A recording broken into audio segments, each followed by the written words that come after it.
Do you see my slide? Yes, okay. Yes, thank you. Okay, thank you very much, Jacques and Amin and Latif and all the team of the Mediterranean Federation. If you want, I have my slides in English, and so I will speak in French. I think it's a good issue for everybody. Tu peux te mettre en plein écran, s'il te plaît. Alors, j'ai essayé. It's good? Oui. Oh, thank you very much. Thank you. So I will speak in French, and my slides are in English, except the first one, this one, in French.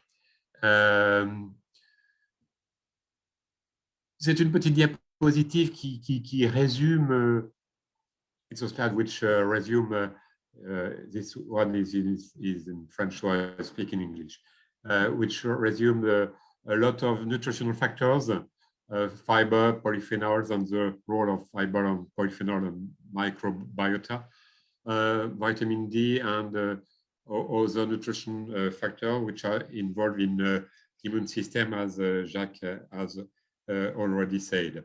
And also the role of the fatty acid and the balance between omega-3 fatty acid and omega-6 fatty acid, because the two are in equilibrium to play a role on inflammation. So, j'ai une petite remarque à propos de ce que disait notre ami Mourad juste avant. Il parle des personnes âgées. Je pense qu'il y a des tas de choses que l'on ne sait pas, et je ferai un peu de, non pas d'humour, mais de provocation non scientifique. Mes beaux-parents viennent d'avoir tous les deux le Covid-19 il y a quelques mois, 90 ans tous les deux. Ils n'ont mangé toute leur vie que des conserves. Ils ne mangent jamais d'aliments frais. Ils se sont sortis très bien du Covid-19. Donc, je pense qu'il faut que nous soyons prudents quant à l'explication de tous les facteurs que nous ne connaissons pas encore, y compris sur le plan nutritionnel ou d'autres facteurs. Je continue toujours en français avec mes diapositives en anglais. Sur la vitamine D, on a quelques études que Jacques a déjà bien expliquées, donc je vais aller assez vite. Quelques études animales, quelques études humaines, notamment une étude écologique. Mais vous connaissez la faiblesse des études écologiques qui a montré une corrélation inverse entre les déficits en vitamine D et l'incidence de la Covid-19 dans 46 pays. Ceci a peu de valeur, c'est simplement un élément d'orientation. Et puis, toute une série d'études qui ont montré que les gens qui étaient positifs de la Covid-19 avaient des taux plus bas de vitamine D, des gens qui avaient des valeurs plus faibles de vitamine D plasmatique avaient des formes plus sévères de Covid-19. Des gens qui avaient une Covid-19 plus sévère avaient des taux plus bas de vitamine D. Et enfin, peut-être que des gens qui étaient supplémentés avaient des formes moins sévères de Covid-19. Cette diapositive est issue d'une publication récente qui montre aussi le rôle de la vitamine D dans la transformation, dans le passage de l'angiotensine 2 à l'angiotensine 1,7, dont vous savez que tous les deux sont en quelque sorte un équilibre.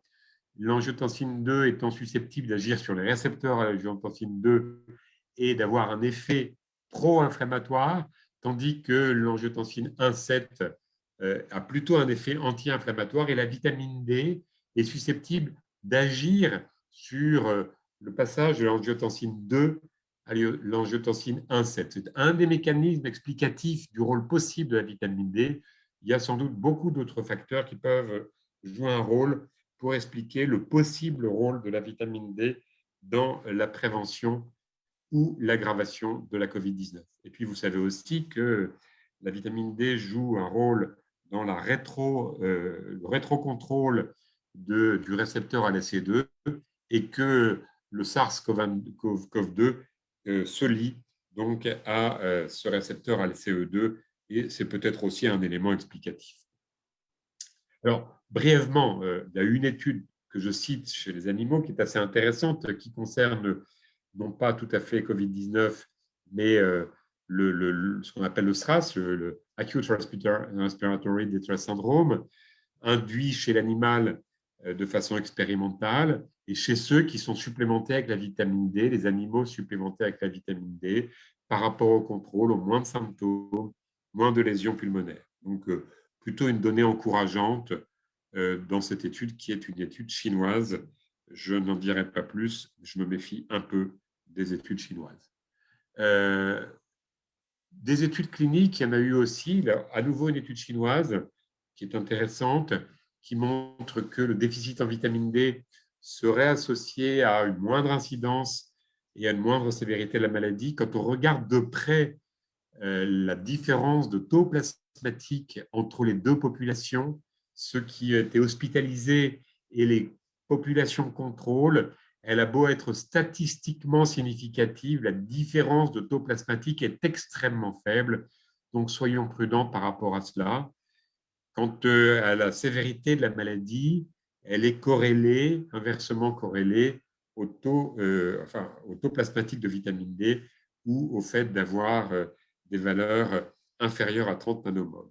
Donc, un élément d'orientation, mais qui n'a pas été confirmé dans d'autres études, comme The UK Biobank, une très grande étude britannique avec 2 publications que je cite ici. La première, c'est une publication avec la concentration de vitamine D qui a été dosée chez l'ensemble des participants et chez 449 sujets infectés. Pas de différence entre le taux de vitamine D et chez les patients qui ont été infectés par COVID-19 et le reste des participants. Par contre, une autre publication, toujours sur cette même cohorte, où là, ils ont identifié les sujets qui avaient les sujets positifs pour la COVID-19, et ils ont identifié les sujets qui avaient une prise habituelle de supplémentation en vitamine D, et ceux qui avaient une prise habituelle de supplémentation en vitamine D avaient un risque diminué de 34% d'être infectés par la COVID-19. Cette association ne variant pas selon les différences de niveau de taux circulant de vitamine D ou de taux prédit de vitamine D sur des équations génétiques. Donc, voilà une petite orientation en faveur du fait d'un bénéfice de la prise de vitamine D.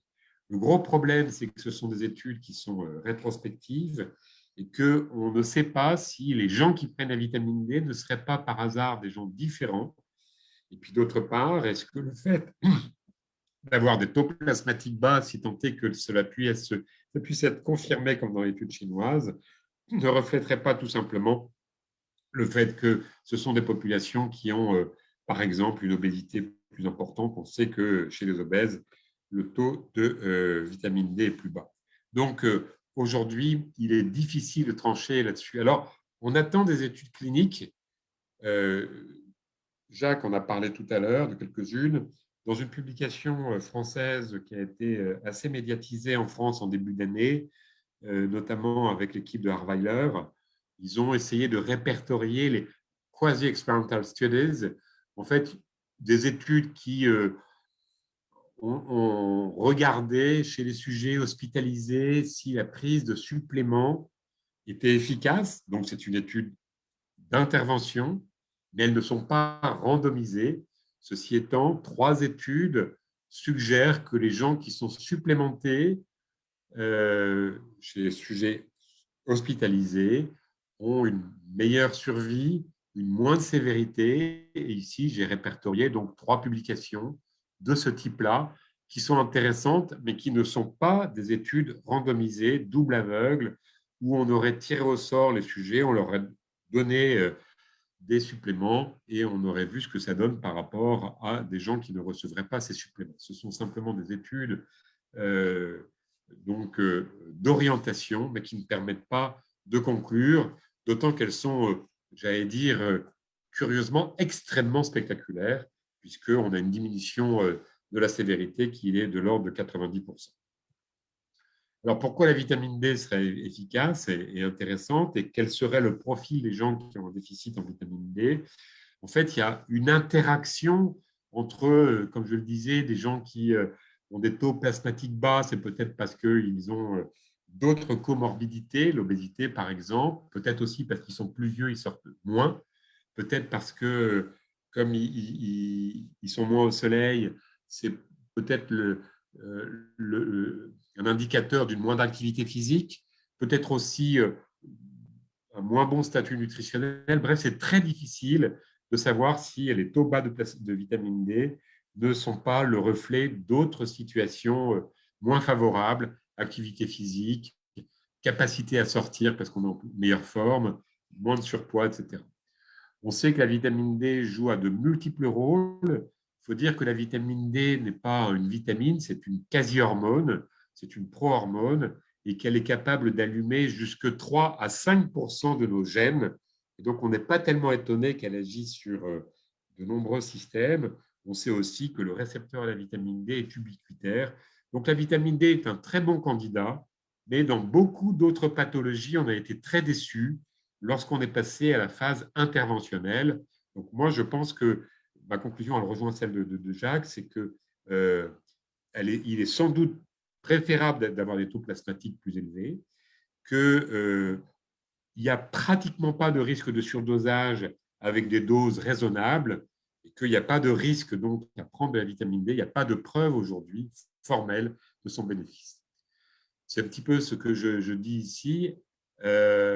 Bien qu'il y ait des mécanismes potentiels, bien qu'il y ait des données épidémiologiques et cliniques, le contraste entre la plausibilité d'un bénéfice de l'usage de suppléments et l'absence de bénéfices associés de façon formelle à des taux plasmatiques n'est pas expliqué.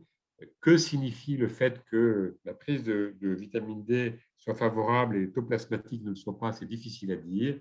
Et donc, on ne peut pas non plus exclure la causalité inverse, c'est-à-dire que les gens plus fragiles prennent moins de vitamine D ou ont des taux plasmatiques plus bas parce qu'ils sont plus fragiles. Et donc, nous attendons les études d'intervention.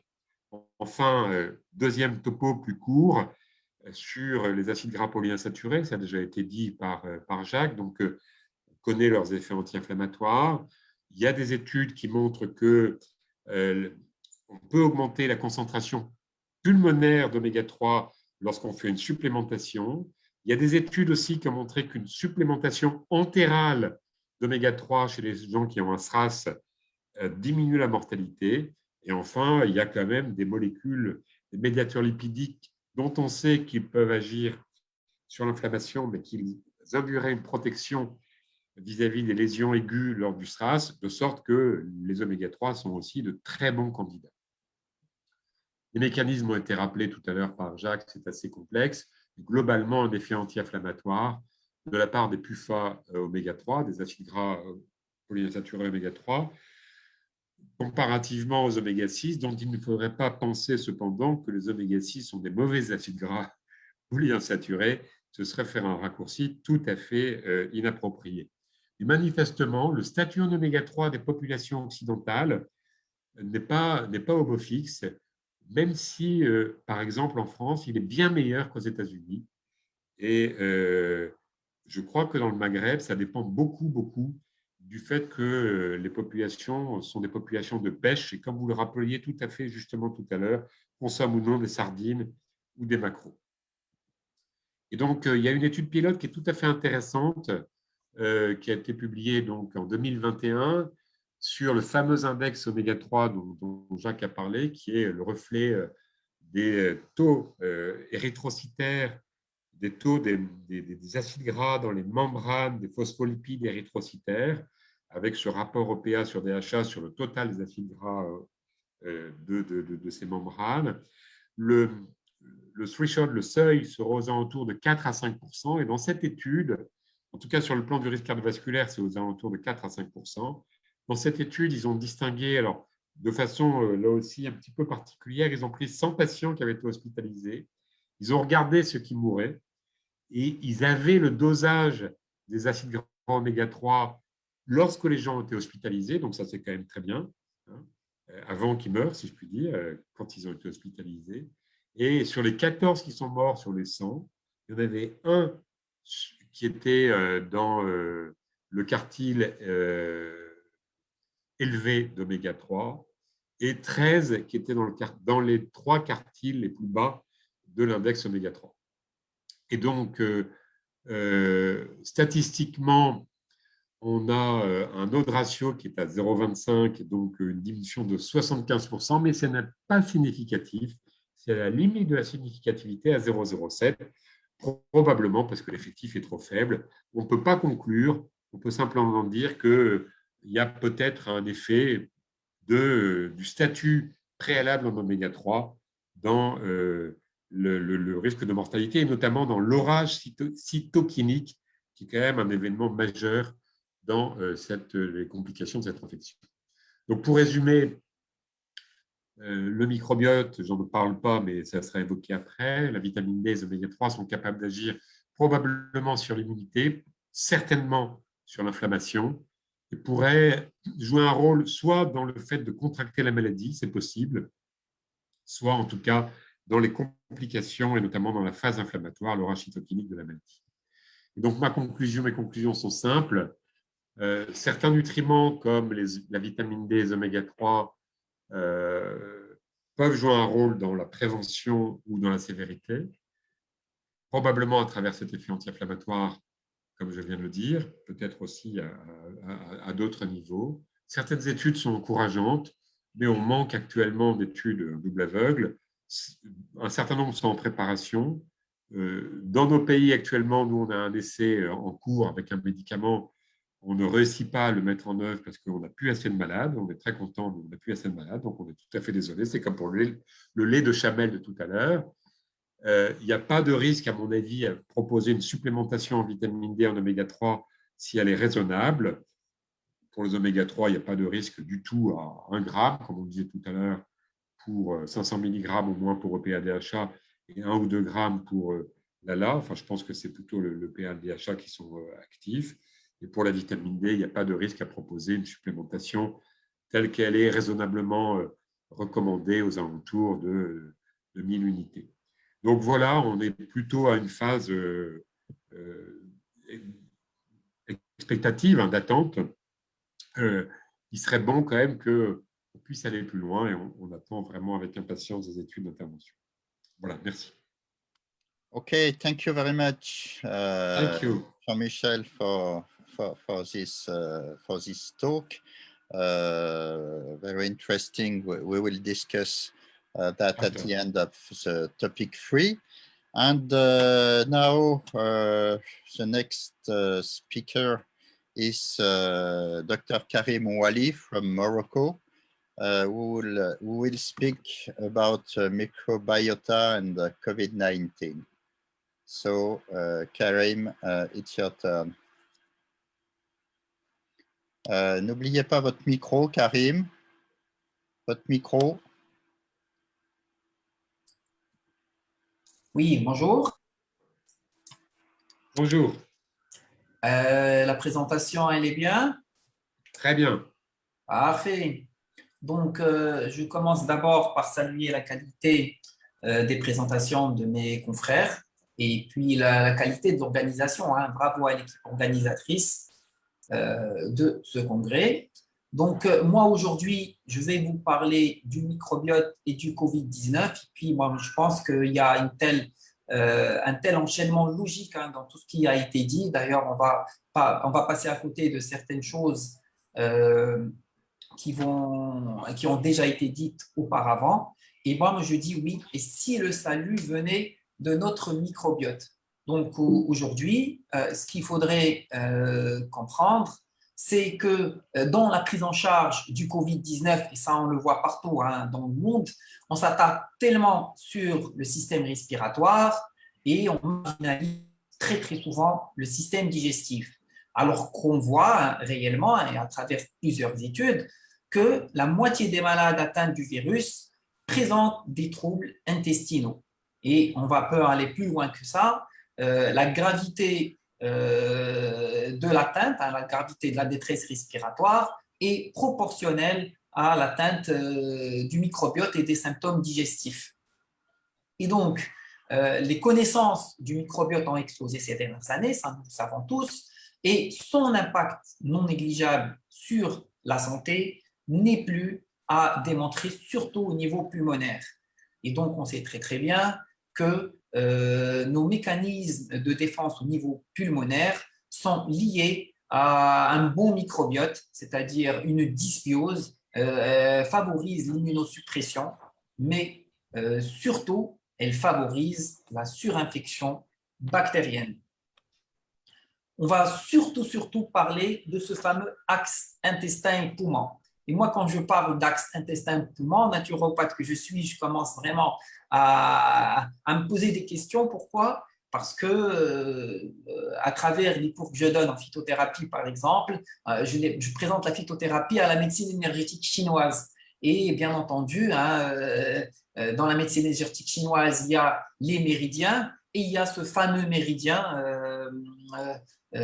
qui va lier les poumons aux intestins. Et donc, dans la médecine chinoise, où ils ont toujours privilégié des plantes pour traiter l'intestin, pour soulager les poumons. Et donc, pour cette médecine chinoise, où les intestins libèrent les gaz, les poumons libèrent l'air. Donc, ils ont toujours parlé de ça il y a des millions d'années, alors qu'aujourd'hui, à travers les études, à travers l'avancée de la médecine, on arrive à prouver des choses qui ont été faites avant. Et donc, pour comprendre cet axe poumon et pour comprendre le lien entre le Covid-19 et le microbiote, on doit tenir compte de cet axe poumon-intestin et ce système de communication entre la flore intestinale et les poumons que récemment on a mis à jour à travers plusieurs découvertes.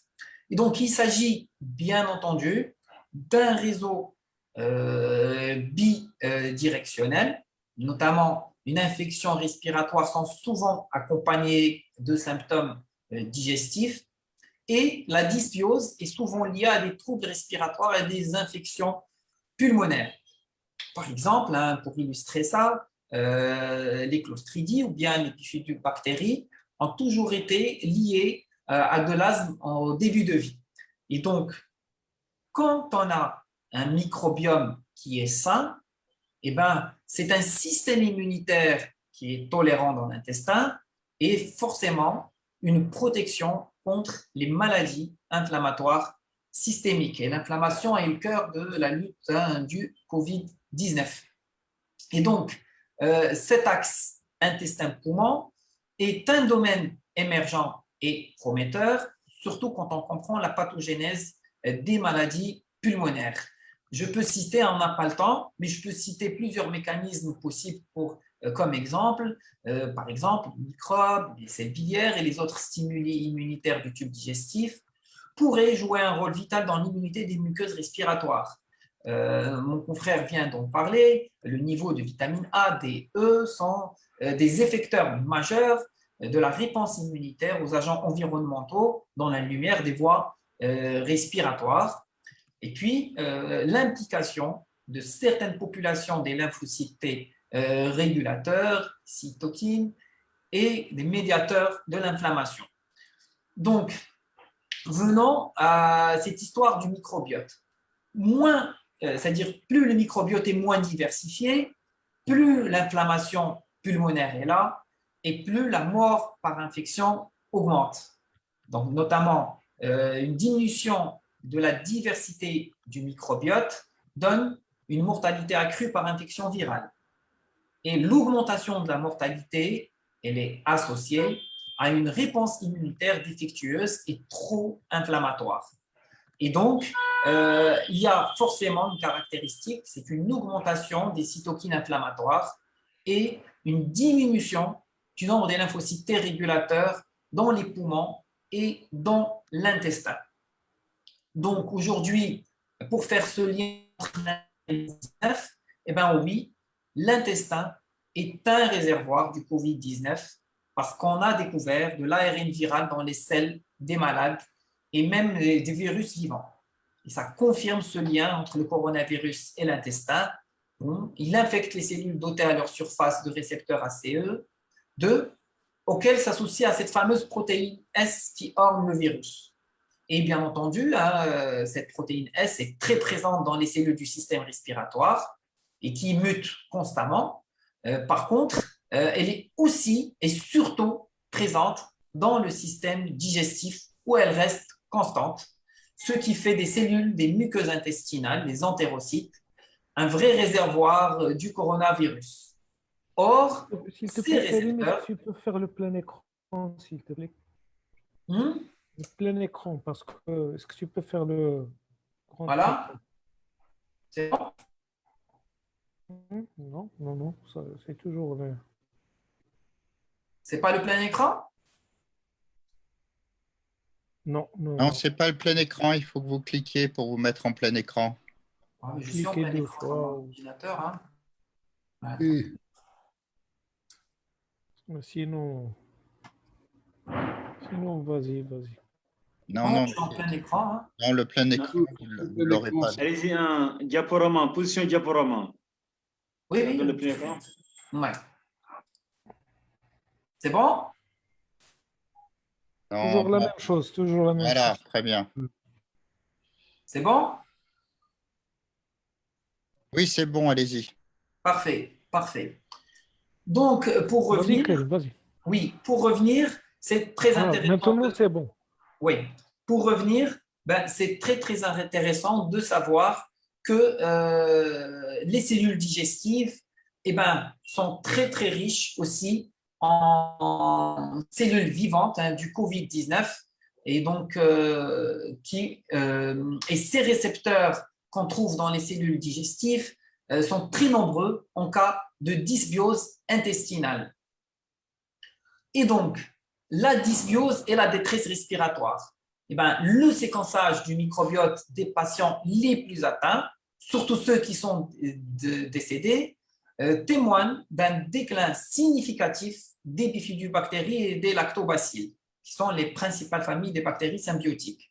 Et puis, bien entendu, l'augmentation des bactéries opportunistes, telles que les Corynebacterium et les Ruthenibacterium, sont fortement corrélées à la sévérité de l'hypoxémie. Et donc, ce cercle vicieux entre l'hyperinflammation et la dysbiose intestinale semble constituer un risque élevé de détresse respiratoire fatale.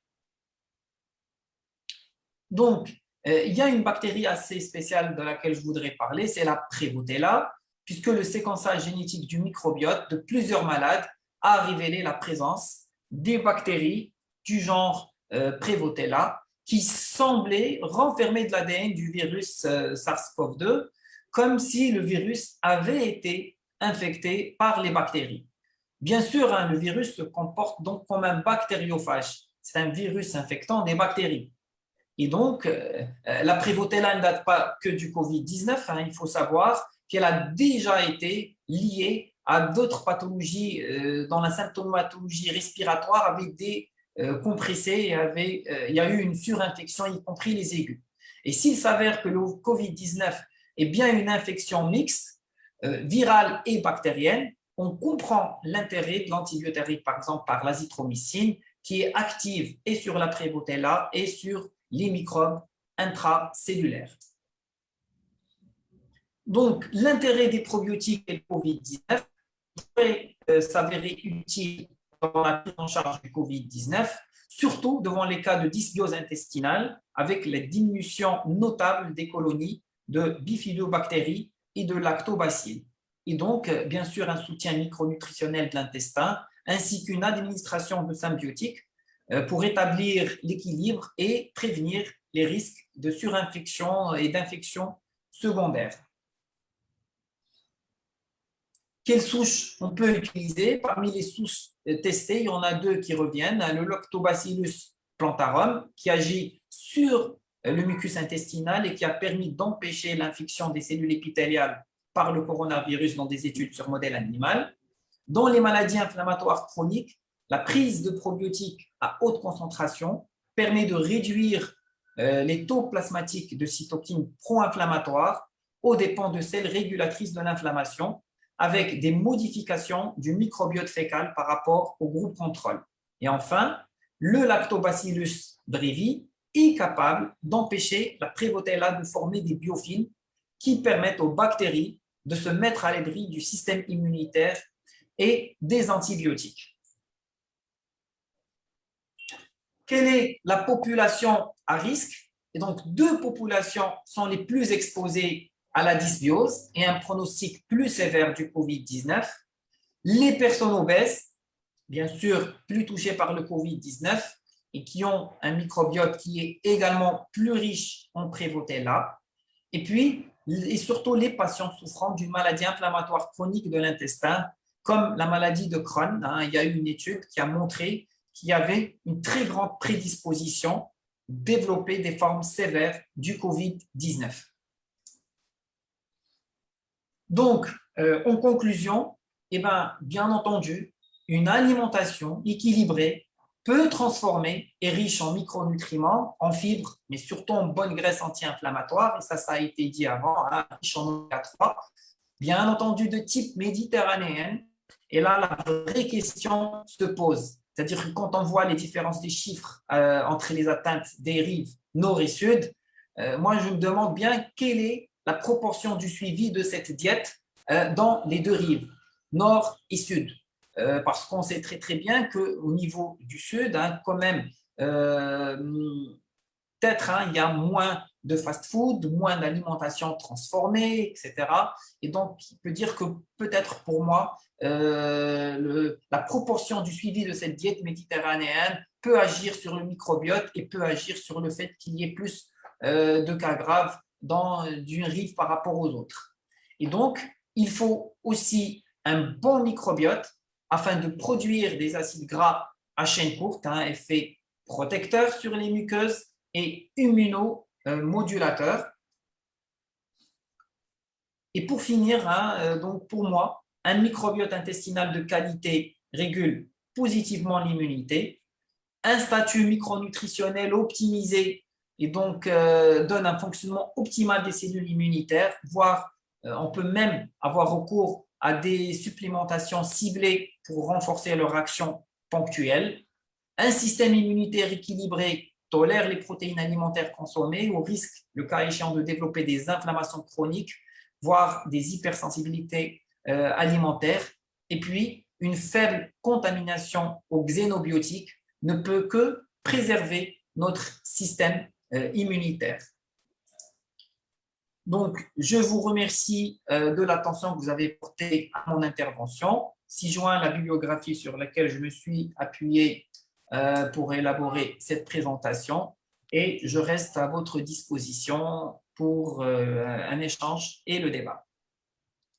Thank you very much for this nice presentation.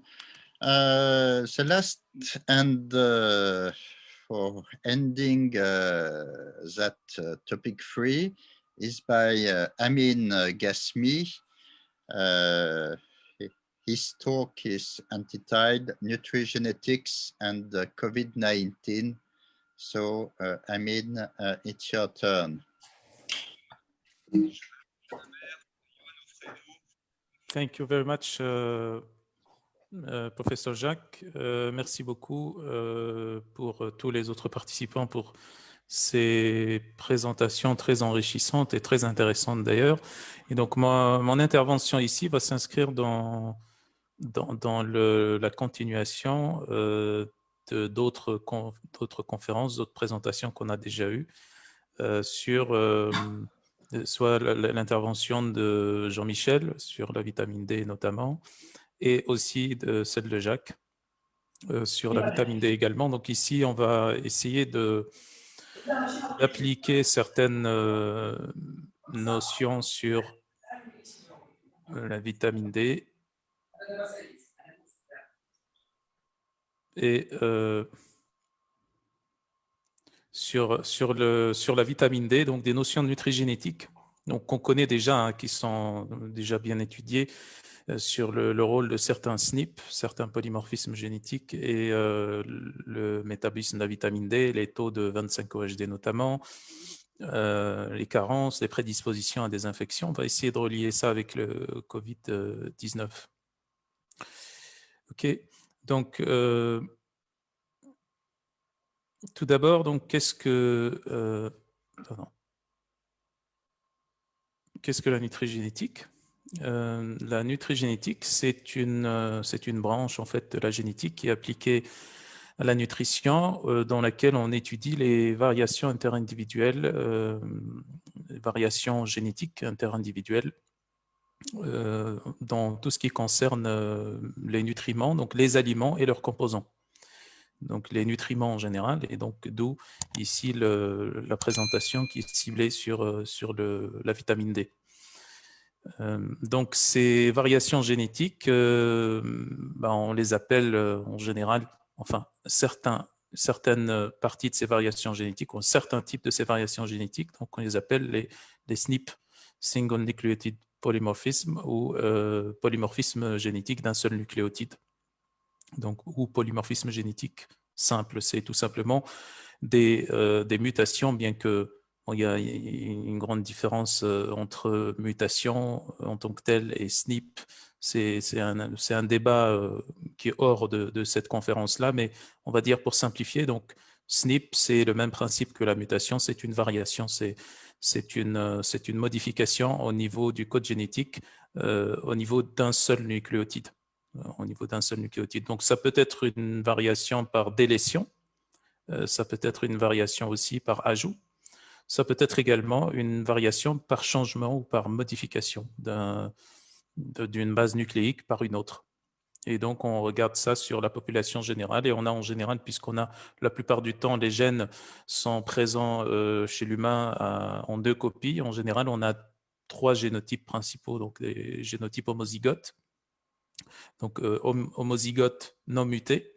Donc, ça, c'est le génotype ancestral, on va dire, ou le génotype appelé aussi sauvage. Donc, homozygote non muté. On a de l'autre côté aussi homozygote muté. Donc, où là, on a les 2 copies du gène qui sont mutées. Donc, on appelle ça homozygote muté. Et puis, on a également le génotype hétérozygote, où là, donc, comme vous le comprenez très bien, donc on a une copie du gène qui est mutée, l'autre non. Donc, un allèle qui fonctionne et l'autre non. Donc, ça, c'est en ce qui concerne quelques préliminaires par rapport au SNP. Donc, maintenant, concernant le métabolisme de la vitamine D, classiquement, c'est comme Jean-Michel l'a bien précisé, donc c'est une pro-hormone. Donc, on peut dire que c'est une pro-hormone stéroïdienne puisque ça provient du cholestérol. Donc, cholestérol, 7-déhydrocholestérol, prévitamine D, vitamine D. Ensuite, le vitamine D va subir une première hydroxylation au niveau du foie grâce à la vitamine D 25 hydroxylase. Ensuite, au niveau du rein, elle subit une seconde hydroxylation. Donc ici, quand on dit 25 OHD, c'est 25 par rapport au 25e carbone, puisqu'on a 25 carbone au niveau de la vitamine D. Donc, première hydroxylation au niveau du dernier carbone, seconde hydroxylation dans le rein au niveau du premier carbone, donc 1,25 OHD ou 1 alpha 25 dihydroxyvitamine D, c'est la forme bioactive de la vitamine D. Donc la forme 25 OHD en général, elle ne sert qu'à donner la 1,25 OHD qui, elle, a le rôle principal qui est la plus bioactive. Bon, on connaît déjà que la 1,25 OHD permet de fixer le calcium au niveau du tissu osseux, conjointement avec la vitamine K2 également. Donc ça, c'est sa fonction principale, on peut dire sa fonction endocrine. On a aussi, d'un autre côté, on a un autre pathway, une autre voie métabolique qu'on appelle la voie autocrine ou paracrine ou para-autocrine en fonction des références, où là, la vitamine D a d'autres rôles aussi, donc des rôles d'immunomodulation notamment, en augmentant par exemple la voie des lymphocytes T régulateurs, en diminuant les voies par exemple de TH, T helper 1 et 17 par exemple, impliqués dans des inflammations, des maladies inflammatoires en général, que ce soit des pathologies par exemple la polyarthrite rhumatoïde ou d'autres maladies, et également qu'on trouve aussi élevé dans le cas de la COVID-19. Donc la vitamine D n'a pas que ces rôles-là, hein. Elle agit aussi au niveau de l'intestin, elle agit au niveau du cerveau dans la production de la sérotonine, la conversion du 5-hydroxytryptophane en 5-hydroxytryptamine, donc qui est la sérotonine, et vitamine D dépendante, entre autres. Donc, dans la conversion également de la T4 en T3, donc les deux hormones thyroïdiennes au niveau du foie, on a une désiodinase qui a comme cofacteur la vitamine D. Donc, ça agit sur plein de choses, et sans parler aussi du cycle cellulaire et des divisions cellulaires et tout ça. Donc, ça des rôles très variables. Donc, pourquoi je vous montre ici ce schéma? Donc, c'est juste pour qu'on puisse être d'accord sur les niveaux ici où on peut avoir des SNP, donc des mutations. Donc, la vitamine D, globalement, elle est synthétisée donc, dans la peau, au niveau de la peau, à travers, bien entendu, l'action des rayons UVB, longueur d'onde, en général, c'est 290 à 215, 220 nanomètres à peu près, qui va induire donc la conversion, donc induire les gènes qui codent pour les enzymes qui vont induire cette conversion du 7-hydrocholestérol en prévitamine D et ensuite en vitamine D. Là, on est toujours dans la peau. Ensuite, on a une protéine qu'on appelle la VDBP ou la DBP, donc Vitamin D Binding Protein, qui est la protéine en quelque sorte de transport de la vitamine D. Donc, ça sera transporté vers le foie, première hydroxylation, dernier carbone, vers ensuite le rein, seconde hydroxylation dans le premier carbone, et puis ensuite, il y a au final donc, le fameux récepteur, le VDR, récepteur de la vitamine D, qu'on retrouve dans les cellules cibles. Dans toutes les cellules, on a des récepteurs VDR. Bien sûr, on a beaucoup plus au niveau du tissu osseux, notamment au niveau des dents. On en a aussi beaucoup au niveau du système immunitaire, au niveau de la moelle osseuse rouge aussi, puisque la vitamine D intervient dans la conversion, ou plutôt dans la différenciation des cellules progénitrices de la moelle osseuse en cellules du système immunitaire, notamment les macrophages, les polynucléaires et les lymphocytes. Okay. Et donc, à ce niveau-là, une fois qu'on a compris ça, en fait, le principe ici, c'est de se dire, OK, on a des SNP, on peut avoir des SNP sur certains gènes qui codent pour certaines enzymes ici, notamment ce que vous avez ici comme exemple, mais on va voir un autre exemple ici juste après. Donc, on a par exemple des SNP, des polymorphismes au niveau de la VDBP. On en a deux ici, qui sont, on va dire, les plus fréquents, 10 à 20% à peu près de fréquence allélique dans la population générale. Ça change aussi en fonction des ethnies, mais en général, c'est autour de 10 à 20% pour ces SNP-là. Donc, ces SNP-là sont associés en général avec des niveaux bas de 25 OHD. Donc, ça, c'est bien montré dans diverses études. Aussi, on a donc une étude ici qui mentionne cette association également donc de l'un de ces SNP, donc le RS7041 avec comme génotype donc le GT, et même l'autre SNP aussi, mais avec une association moindre, avec la prévalence de la COVID-19 notamment. Donc ici, la problématique qui se pose, c'est que quand on a un SNP au niveau de la VDBP, le problème c'est que les personnes en général qui s'exposent au soleil ou qui s'exposent trop au soleil, ils ont une sensibilité au soleil et ils développent certains symptômes comme par exemple des symptômes de photosensibilité, des fourmillements, des symptômes en fait d'ordre neurologique tout simplement, des paresthésies, des plaques rouges au niveau de la peau, au niveau des zones exposées, etc. Tout simplement, bien sûr, ces symptômes-là ne sont pas dus uniquement à cette problématique-là, mais le fait que la VDBP fonctionne moins, ou qu'il y ait certains SNP ici qui réduisent l'activité de la VDBP, ça fait qu'on va avoir un excès de vitamine D, une accumulation de vitamine D au niveau de la peau. Et la vitamine D, par nature, lorsqu'elle n'est pas hydroxylée, est toxique. Donc, la toxicité de la vitamine D est en relation, en rapport avec donc, la forme de vitamine D non hydroxylée. Donc, c'est ce qui fait qu'on peut avoir donc, ce type de cas-là. On va avoir vers la fin de cette conférence-là donc, certains signes d'intoxication à la vitamine D. Okay. Donc, en même temps, on peut avoir aussi des SNP à ce niveau-là, dans le gène qui code pour la 25-hydroxylase notamment, donc le CYP2R1. Donc, c'est le gène qui code pour la vitamine D 25 hydroxylase, celui qui fait donc l'enzyme qui fait l'hydroxylation, la première hydroxylation au niveau du foie.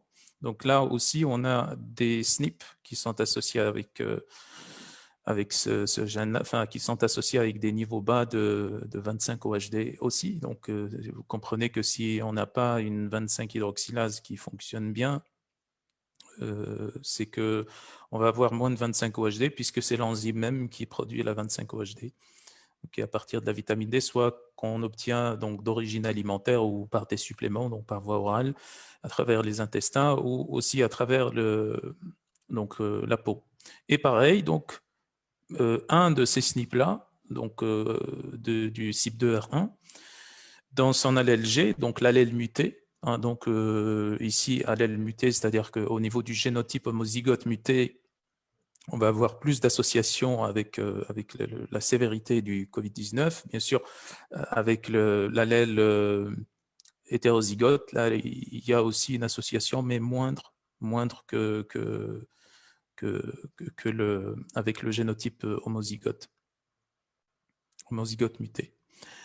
J'aimerais aussi attirer l'attention sur quelque chose de fondamental, c'est que afin de convertir en fait une molécule de vitamine D en molécules bioactives, c'est-à-dire en 1-alpha-25-OHD, il faudrait plusieurs molécules de magnésium et c'est entre 6 à 8 molécules de magnésium dont on a besoin pour convertir une seule molécule de vitamine D.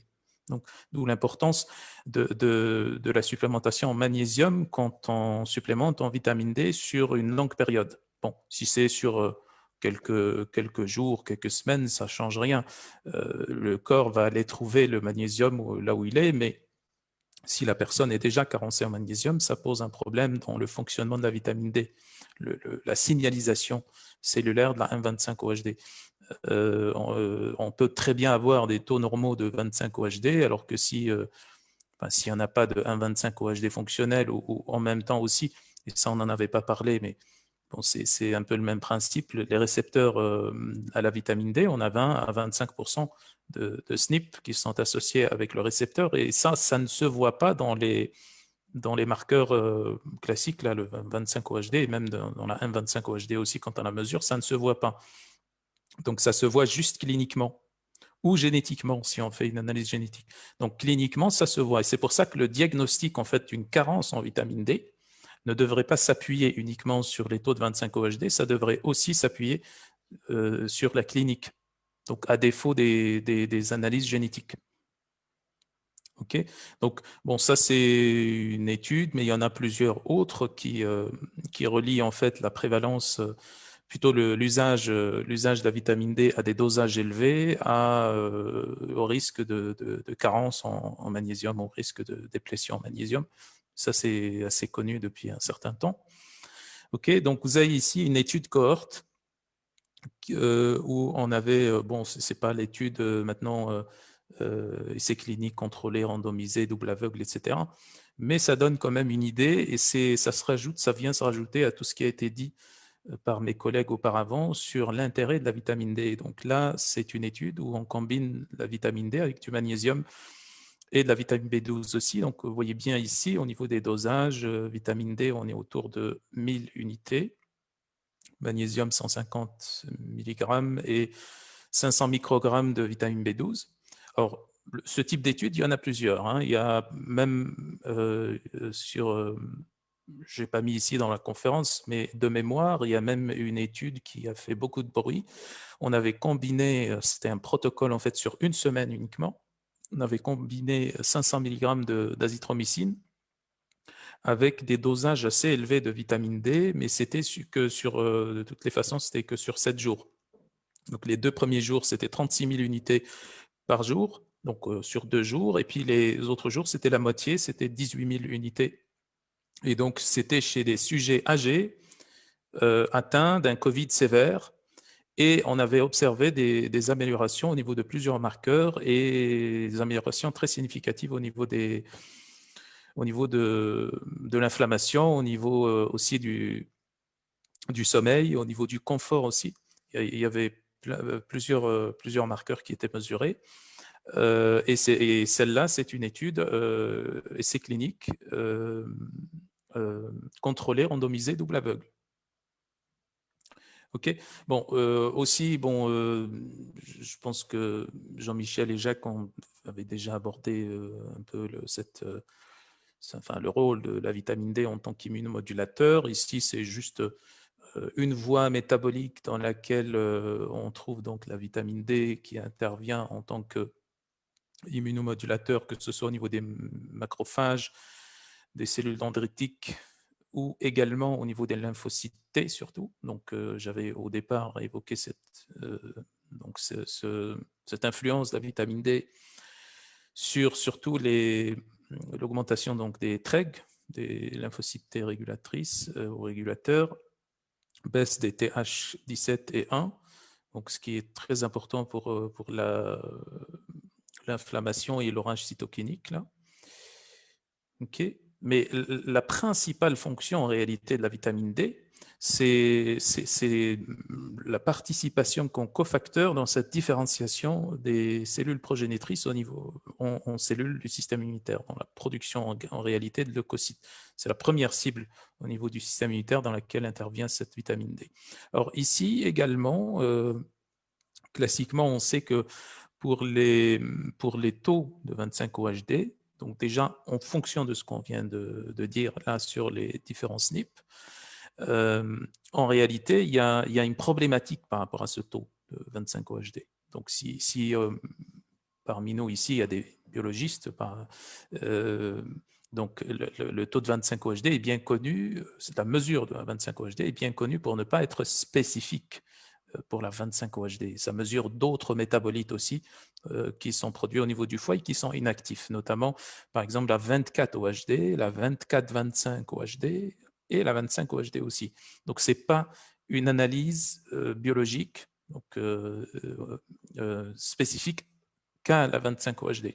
Donc, ça, c'est une première chose. Et deuxièmement également, c'est modulé également par les différents SNP qu'on peut avoir. Donc, si on a, comme on a dit tout à l'heure, donc le CYP2R1 qui ne fonctionne plus correctement ou dont l'expression est ralentie, ou en tout cas de la vitesse de la 25-hydroxylase est ralentie, on va avoir automatiquement moins de 25 OHD. Bon, là, vous allez me dire, on va le voir dans l'analyse sanguine, mais si dans le cas où on a des SNP au niveau du récepteur de la vitamine D. Ça, c'est très problématique. Et c'est d'ailleurs très fréquent au niveau de la population générale. 20 à 25% en général des gens ont au moins un SNP au niveau du récepteur de la vitamine D. Donc ça ne se voit pas au niveau de l'analyse. La personne peut très bien avoir une 25 OHD tout à fait normale, sans pour autant avoir une 25 OHD qui fonctionne bien. C'est-à-dire au niveau de la signalisation cellulaire et intracellulaire, ça ne fonctionne pas. La personne a même un 25 OHD tout à fait normal, etc. Mais il n'y a pas suffisamment de récepteurs. Ça, c'est très problématique.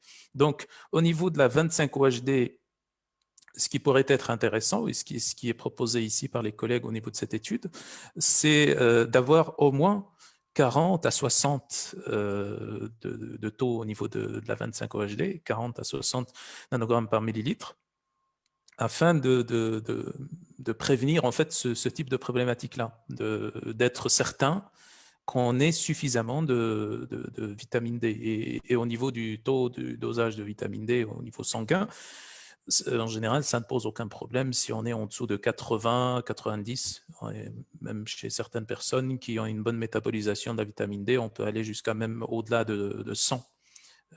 Mais bon, ici, on n'est pas à ce niveau-là, donc 40 à 60, je pense que être un petit peu au-dessus des 30, là, la limite normale, là, et être un petit peu au-dessus, surtout en période de pandémie, pourrait être très intéressant. Donc là, vous avez les signes cliniques dont je parlais tout à l'heure, d'une carence en vitamine D. Et si vous regardez bien, en fait, chaque signe clinique pourrait être rapporté à on va dire une fonction métabolique précises de la vitamine D. Dépression, par exemple, c'est sérotonine dépendant. Il n'y a pas de vitamine D, il n'y a pas de sérotonine qui est synthétisée. Sommeil nocturne perturbé, pareil, la sérotonine est un précurseur de la mélatonine au niveau de l'épiphyse, de la glande pinéale. Donc, pas de sérotonine, pas de mélatonine, pareil. Inflammation, infection, là, c'est le rôle immunomodulateur de la vitamine D. Fragilité osseuse, douleur articulaire, faiblesse musculaire, fatigue, crampes, etc. Là, bon, c'est en rapport avec le métabolisme phosphocalcique ici, même par rapport aussi à la faiblesse musculaire, la fatigue et tout ça. Hypothyroïdie clinique, là, c'est pas, on va dire, forcément une hypothyroïdie qui va se voir dans les marqueurs, mais plutôt, ça pourrait se voir aussi dans le ratio T4, T3, dans le cas où on a plus de T4, enfin beaucoup plus de T4 que de T3, ça pourrait aussi faire penser à un déficit en vitamine D, puisque la désiodinase qui fonctionne dans le foie a comme cofacteur le sélénium notamment, le zinc et la vitamine D. Ok, prise de poids, mais là aussi c'est un peu, c'est pas vraiment une, on va dire, problématique ici de cause à effet. C'est une corrélation, je pense, à mon sens, puisque les personnes qui prennent du poids, qui sont obèses ou en surpoids, en général, c'est des personnes sédentaires, donc ils ne s'exposent pas suffisamment au soleil, leur alimentation est déséquilibrée, donc très probablement qu'ils vont, en devenant obèses, développer aussi une carence en vitamine D. La résistance à l'insuline est aussi importante. Ici, c'est par rapport au nombre de récepteurs à l'insuline. Plus il y a d'inflammation, donc puisqu'on a dit que la vitamine D est un immunomodulateur, plus il y a d'inflammation, plus il y a de stress oxydatif, plus les récepteurs à l'insuline sont détruits et donc plus on a de résistance à l'insuline aussi, etc. Donc il y a différents signes cliniques, mais on va dire parmi lesquels ce sont ceux-là qui sont les plus importants.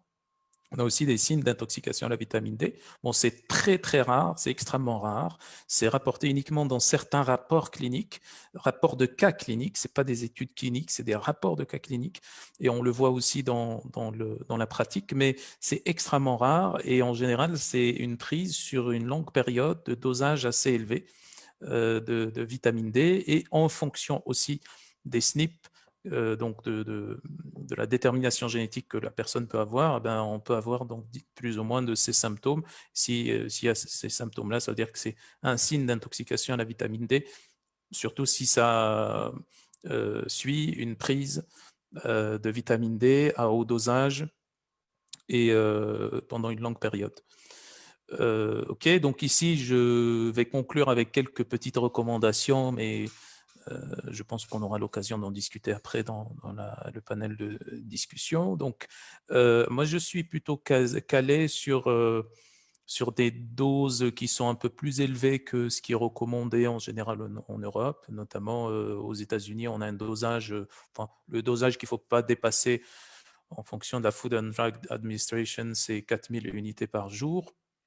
Donc, je suis calé plutôt sur ce type de dosage-là. Parfois même, on peut aller plus loin si on a des, enfin, si on a des analyses génétiques, si on a on connaît déjà la voie métabolique de la vitamine D, où est-ce que c'est ralenti et comment que ça fonctionne et quels sont les SNP qu'on a, on peut aller beaucoup plus loin que 1000 unités internationales. On peut même donner pour de courtes périodes, et ici courte période, ça veut dire enfin, quelques jours en général, une semaine, 2 semaines grand maximum, des dosages assez élevés, surtout chez les patients qui sont très très carencés en vitamine D. Donc ça pourrait les aider à remonter la pente très rapidement, surtout en cas de contexte là, de pandémie notamment. Comme j'avais déjà dit auparavant, 25 OHD, c'est bien, c'est très bien. On va dire quasi-totalité des études utilisent la 25 OHD, tout ce qui est fait sur la vitamine D. Mais il faudrait, à mon sens, combiner, surtout dans les études cliniques, et c'est l'objectif en fait de cette présentation, c'est de montrer en fait que dans les essais cliniques là, qui devraient être faits, que ce soit Covid ou pas, en général, je pense qu'il faudrait mieux avoir des analyses génétiques des patients qui participent à ces études afin de rendre plus précis les résultats de l'étude. C'est je pense que, à mon sens, c'est pour ça qu'on a des études, des essais cliniques qui montrent que la vitamine D pourrait être intéressante pour l'immunité, pour le Covid-19, etc. D'autres qui montrent qu'il n'y a aucune relation entre les taux de vitamine D, entre une supplémentation en vitamine D. Il y a des disparités en fait au niveau des études. Et bien sûr, au-delà des facteurs environnementaux, au-delà de type de population, de l'âge, de tout ça, du sexe et de l'ethnicité même et tout ça, on a un facteur génétique très important qui est pour beaucoup dans cette disparité au niveau des résultats des études. Donc, il faudrait combiner à la génétique, donc les valeurs de 25-OHD, à défaut aussi combiner avec la clinique. Et ce qui serait le plus intéressant encore, ce n'est pas des taux de 25-OHD sériques, mais plutôt érythrocytaires.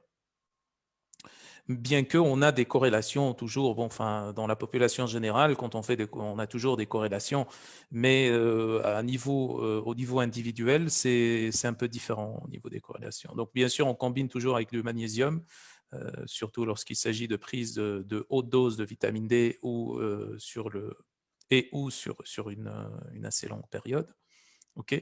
Bon, là, c'est quelques recommandations aussi tirées de la littérature scientifique aussi sur lesquelles on peut aussi se baser. Donc, si en cas de VDBP, mais ça, c'est vraiment des cas extrêmement simples. On peut très bien avoir différentes mutations sur différentes enzymes. Et là, il y a d'autres protocoles. Donc, SNP, au niveau de la VDBP, donc on est autour de 2000 à 5000 unités. Maintenant, en fonction du taux de 25 OHD, il faudrait moduler ça, plus bien sûr du magnésium. Également, en cas de récepteurs, ici, on est sur des dosages qui sont assez élevés afin de forcer en fait l'expression du gène qui code pour les récepteurs. Il faudrait des dosages plus élevés pour avoir un peu plus de récepteurs qui fonctionnent et pour avoir un peu plus de signalisation cellulaire intracellulaire de la vitamine D. Donc, merci pour votre attention et je passe la parole à Jacques. Merci. Merci beaucoup Amine pour cette présentation très complète sur la vitamine D qui effectivement vient en complément et apporte des informations extrêmement utiles, notamment sur les aspects de prédisposition génétique et qui est un point qui est plus récent, qui a une importance tout à fait considérable. Donc on va maintenant faire la discussion sur l'ensemble du panel 3. So we will now discuss with our three speakers about topic 3, and I'm calling everybody who would like to be associated to this discussion.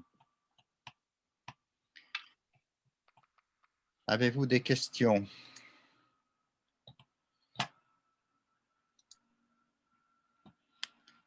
Pour nos différents... Moi, je pense que j'ai une petite remarque par rapport à... Et peut-être ça sera l'occasion que Jean-Michel aussi intervienne par rapport aux oméga 3. Donc là, Jean-Michel avait parlé de la supplémentation d'oméga 3. Bon, en fait, c'est une question et une autre remarque aussi. Donc, je vais commencer par la remarque.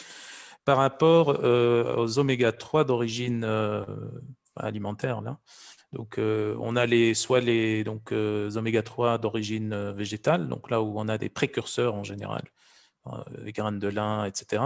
Et puis, on a les oméga 3 qui sont d'origine animale, donc là, c'est plutôt les poissons, les zooplanctons et tout ça.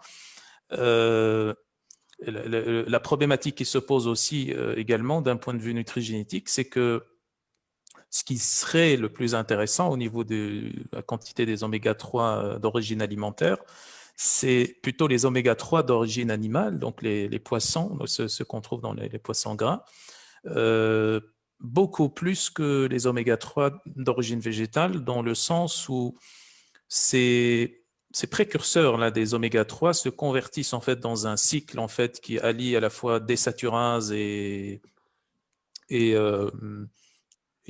langage, je pense. Oui. En tout cas, la problématique principale au niveau génétique, c'est la delta-6 désaturase là, qui présente certains SNP qui sont assez fréquents dans la population générale. Donc là, c'était juste cette. Oui, oui. remarque. Merci, Ouais. Amine, de cette question.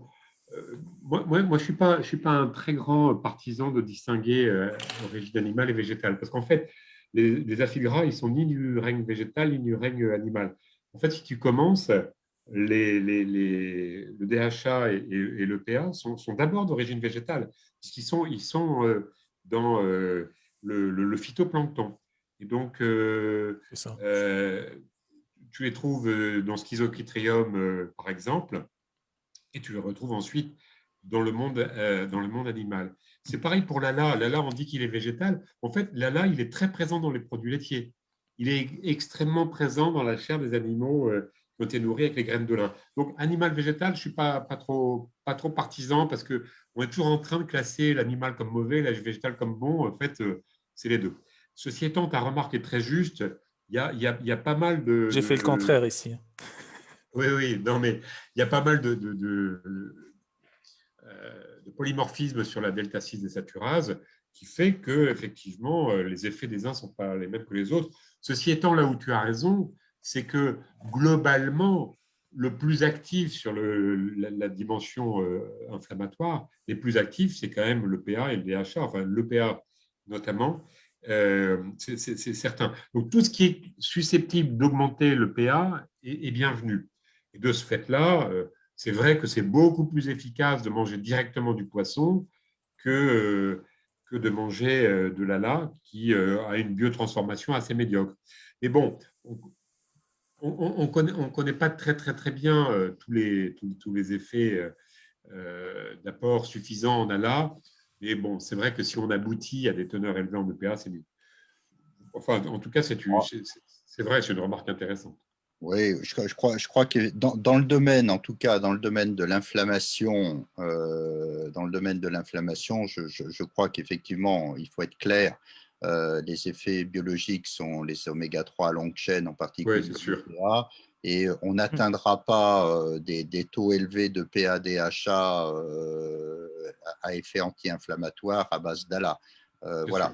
Sûr. Dans d'autres domaines, l'ALA peut certainement avoir sa place et son utilité. Il peut contribuer à apporter un peu de longue chaîne, mais dans le domaine de l'inflammation et du Covid, s'il y a véritablement un effet, je crois qu'il faut clair ou alors sous forme médicamenteuse.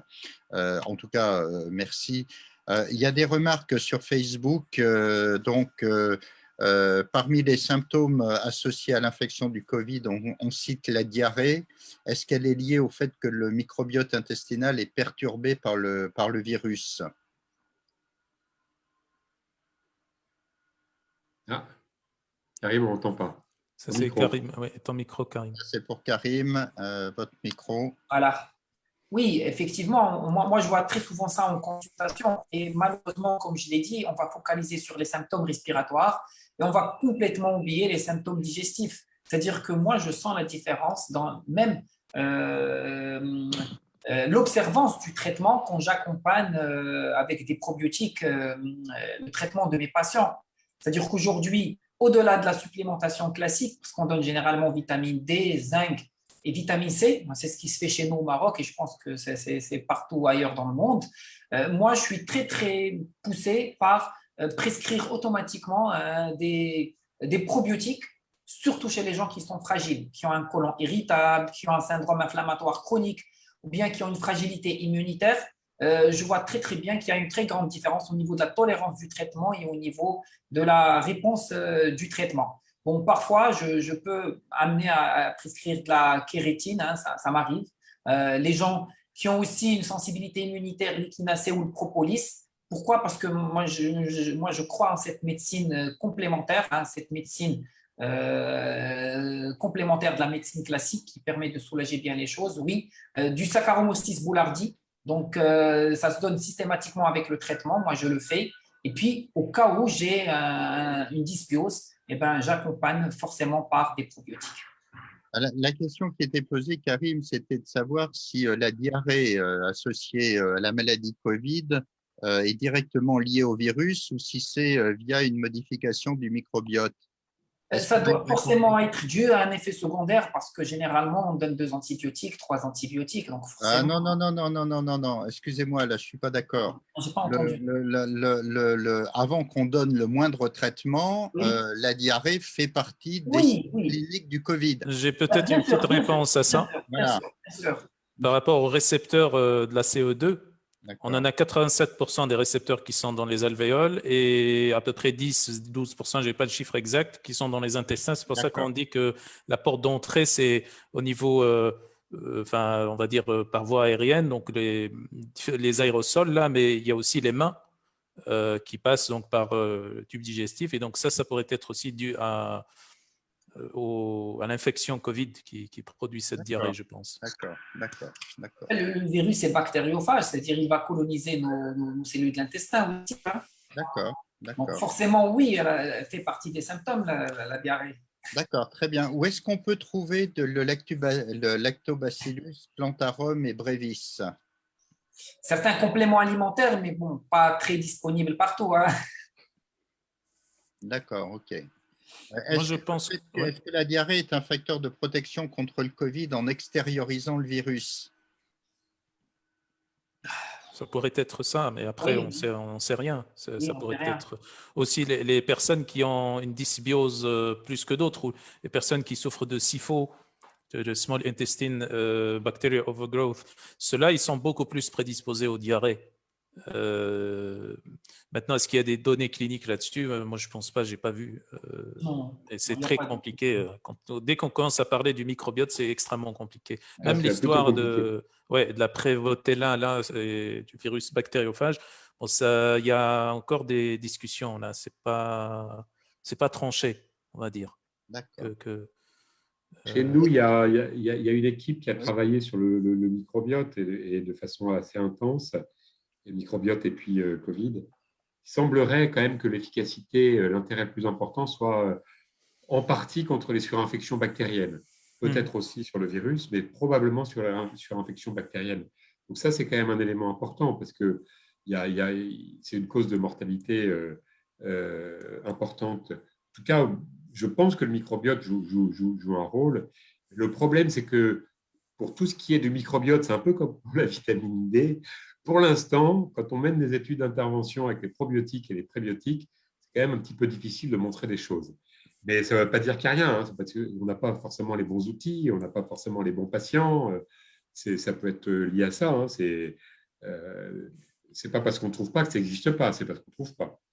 Alors moi, j'avais vraiment, je suis très, comment dire, très en interrogation sur la supplémentation en vitamine D. Moi, je suis vraiment partisan de la proposer d'abord à la population en général, et puis particulièrement aux personnes fragiles.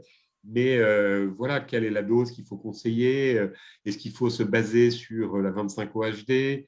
Ou est-ce qu'il faut avoir des doses standards? Est-ce qu'il vaut mieux atteindre 30, 50 nanogrammes? C'est difficile à dire. Donc voilà, dans le doute aujourd'hui, on peut prescrire la vitamine D, probablement avec le magnésium, c'est intéressant. Mais voilà, quel est l'objectif à atteindre? Quelle est la posologie? Je pense qu'on manque encore de données. J'espère qu'on en aura bientôt, quoi.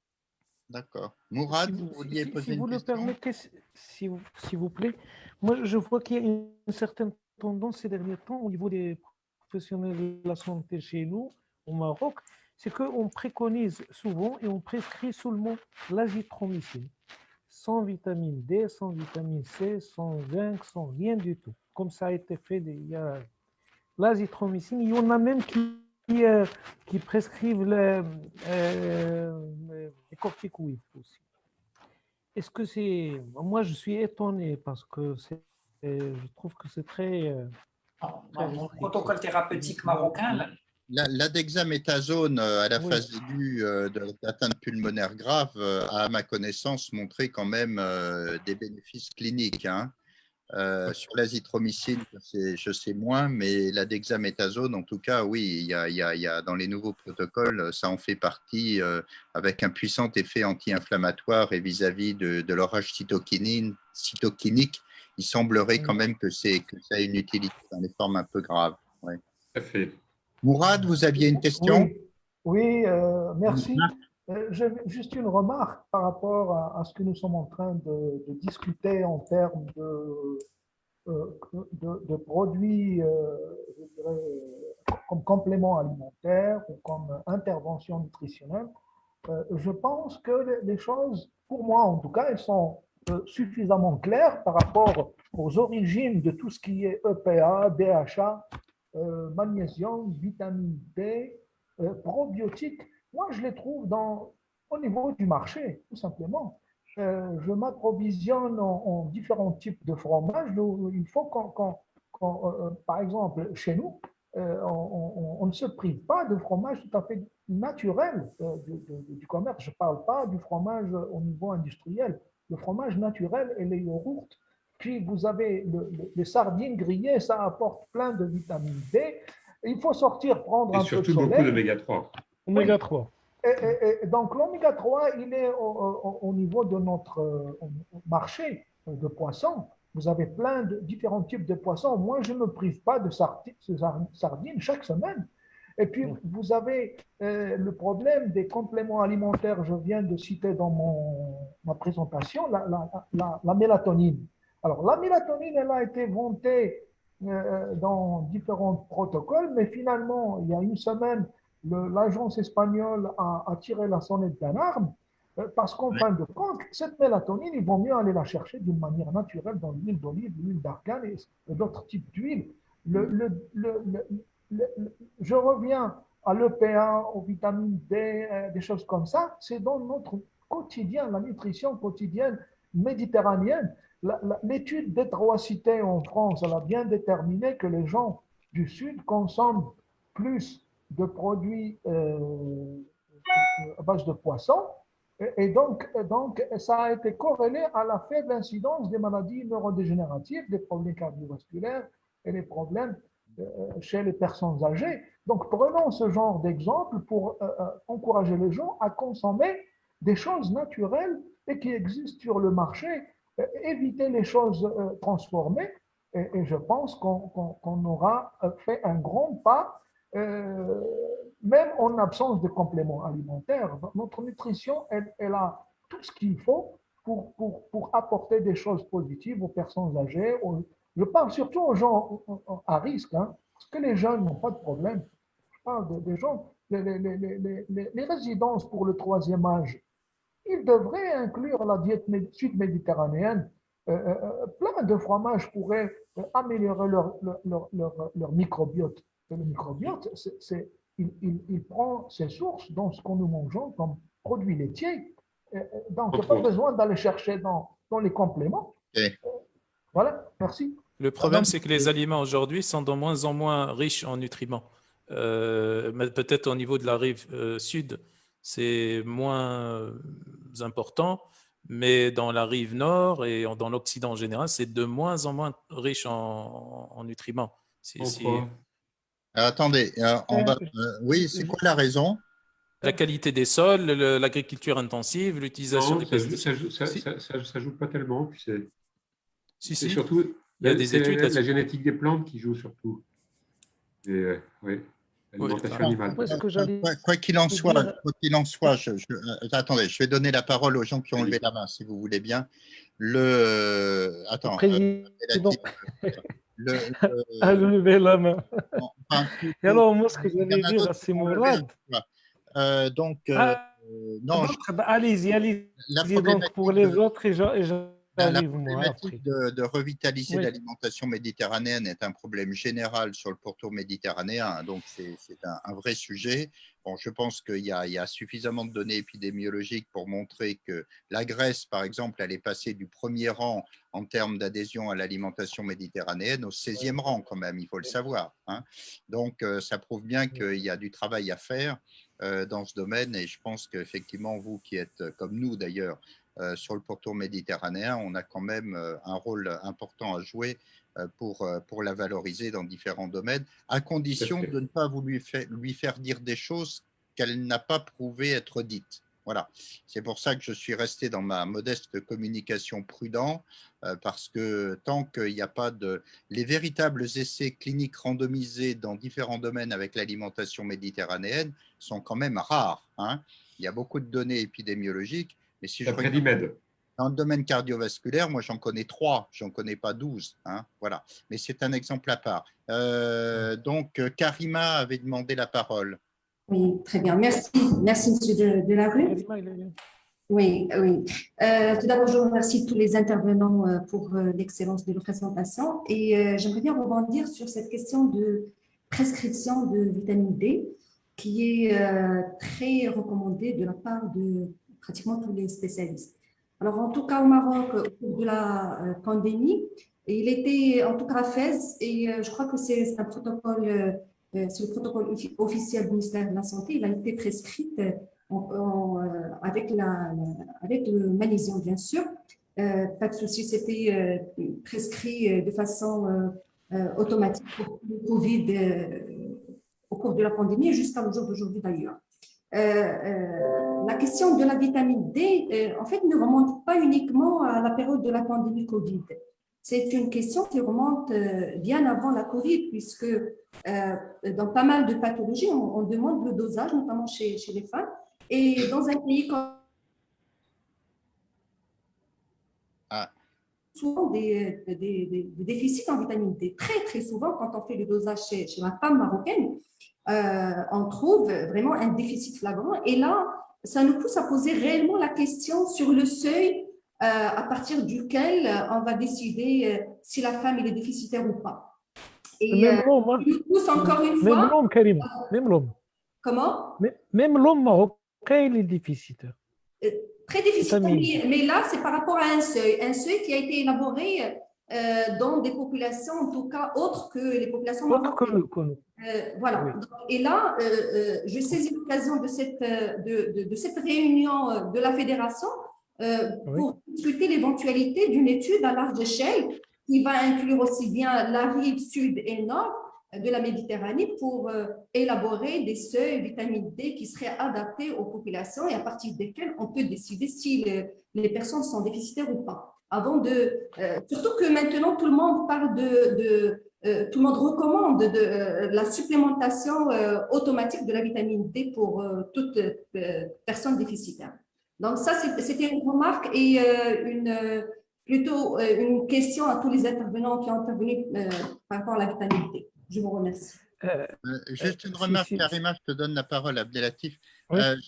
Juste une remarque. Oui, la question, si on parle de déficit, tout dépend auquel domaine on s'intéresse. Hein, parce que les données sur le déficit se sont faites essentiellement sur la base de la masse osseuse. Hein, mais il y a plein d'autres domaines dont effectivement il n'est pas certain que les besoins en vitamine D soient les mêmes quand on s'intéresse au risque de chute chez la personne âgée, quand on s'intéresse potentiellement aux aspects anti-inflammatoires ou pro-immunitaires. Et c'est vrai que là, on manque de données. Voilà. Après, est-ce qu'il y a des différences interpopulations ? Ce n'est pas impossible du tout. Hein. Il y a quand même un peu plus de soleil au Maroc quand même qu'il y en a à Brest. Et en Algérie ou en tout cas dans les pays d'Afrique du Nord, même si il fait pas toujours que très beau. Donc c'est vrai que le seuil de 30 nanogrammes a été défini comme le seuil de normalité, mais vous avez raison, ça mériterait certainement d'être réévalué. Abdelatif, tu avais quelque chose à dire ? Oui, c'était dans le même ordre. C'était dans le même ordre. Oui. L'idée de Karima. Si tu te rappelles, Jacques, il y avait le FENS à Berlin il y a quelques années. Et là, j'ai eu l'occasion de rencontrer c'est-à-dire fait des seuils, etc. Et on a discuté cette chose. Vitamine D au Maroc, pays d'ensoleillement excellent, plus de 300 jours par an, quelque chose comme ça. Et quand on fait aussi bien chez l'homme que chez la femme, on trouve qu'il y a vraiment une déficience drastique. Alors, ils ont sorti, entre autres, 3 hypothèses, mais l'hypothèse que je trouve très importante et sur laquelle, comme a dit Karima, il faudrait qu'on pioche, qu'on travaille ensemble, pourquoi pas, une étude assez générale de la fédération, pourquoi pas. C'est que nous, les Marocains, les Algériens, Tunisiens, etc., avec un taux d'ensoleillement assez élevé, peut-être qu'avec le temps, nous avons développé un gène qui nous protège contre l'infiltration des UV.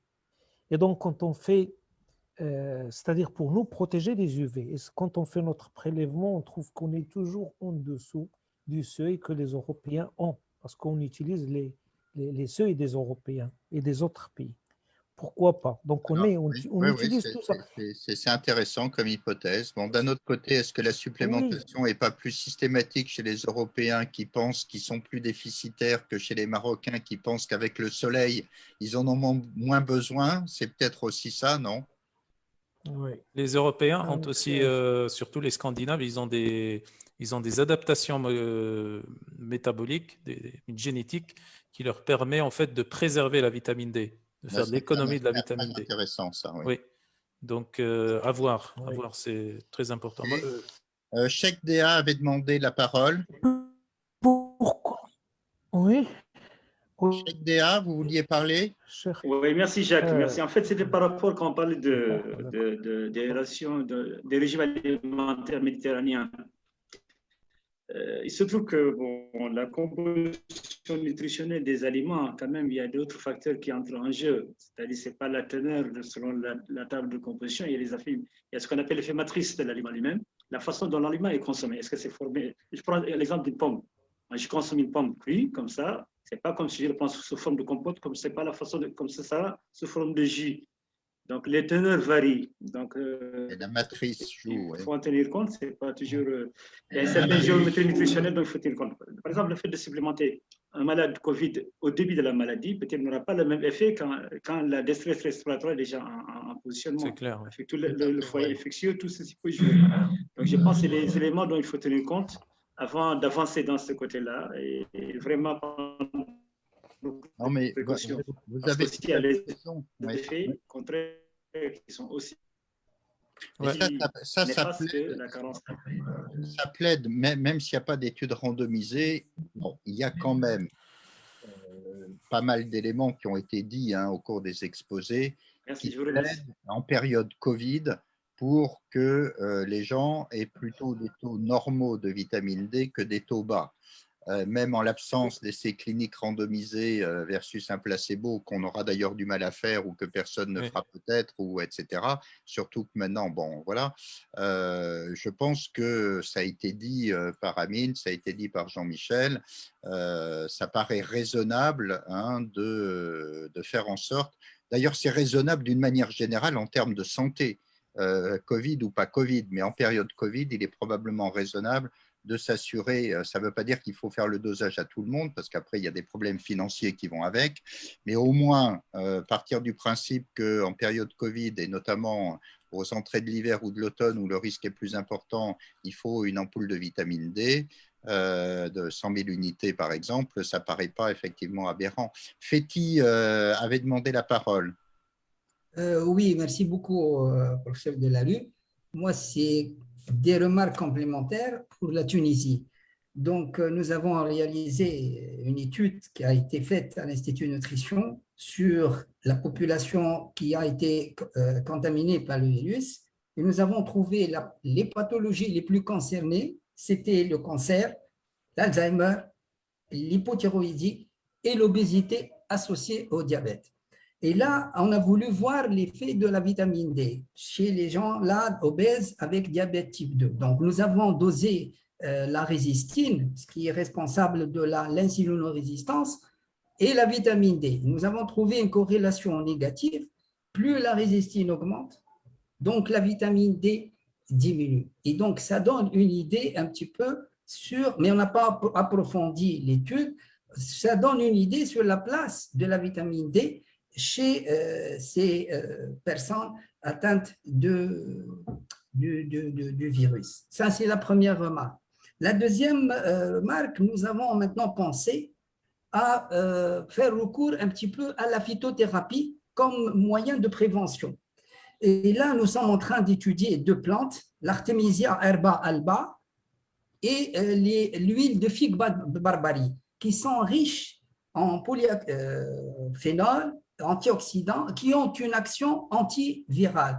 Et nous sommes en train de voir la composition parce que la population, on a fait un test d'acceptabilité et la population, en plus de la vaccination, vous savez maintenant le taux de vaccination est bas en Tunisie, nous sommes à 40% de l'atteinte sur les 12 millions, donc on est à 40%, avec des décès, 15 000 décès. Donc, nous sommes en phase vraiment très, très typique. Et donc, nous sommes en train de chercher des solutions. Et entre autres, nous sommes en train de réfléchir sur l'utilisation de moyens de prévention. Comme je vous ai dit, on a pensé à 2 plantes qui ont un effet antiviral dans le cadre de prévention nutritionnelle et dans le cadre, on travaille en collaboration avec l'équipe de la médecine préventive pour essayer de trouver une solution à ce problème très important maintenant en Tunisie. Voilà les 2 remarques que j'ai voulu donner concernant, en complément, ce qui a été dit par notre ami Dr Amin concernant l'insulinorésistance et la place de la vitamine D. Et une autre chose, chez la population contaminée, on n'a pas trouvé des gens qui ont un problème de polyarthrite. Et là, parce qu'ils sont supplémentés automatiquement par la vitamine D, le zinc, le magnésium et le calcium. Ils sont traités par ça. Donc, on n'a pas trouvé dans la population des gens qui ont été hospitalisés en grande partie à l'Institut de nutrition qui ont un problème de polyarthrite.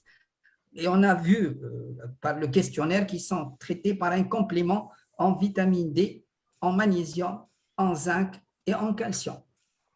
D'accord, très bien, très bien. Très bien. Concernant l'artémisia, c'est interdit en Europe, l'artémisia. Ouais. Il y a juste l'Africana, Artemisia africana qui peut être utilisée en Europe. D'accord.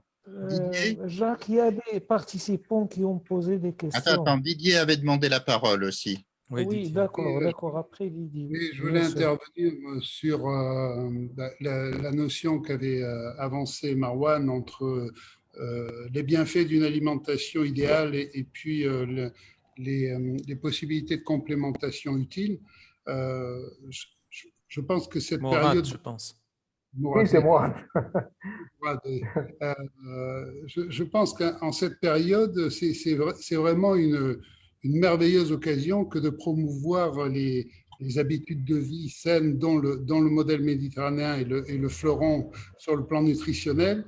Et ça nous donne aussi l'occasion de montrer que la nutrition est possiblement optimisée par une complémentation individualisée. Parce que le problème, comme l'a montré Amine, démontrer que la vitamine D sera utile pour tout le monde alors qu'on sait que c'est d'abord un élément unique qui fait l'objet aussi de polymorphisme génétique, donc c'est très compliqué, et que le problème sur le plan nutritionnel, la nutrition est quelque chose de complexe, c'est pas la vitamine D seule, c'est les gens qui présentent de la vitamine D basse, du sélénium bas, de la vitamine A basse, des oméga 3 bas, de l'inflammation de bas grade et de la dysbiose.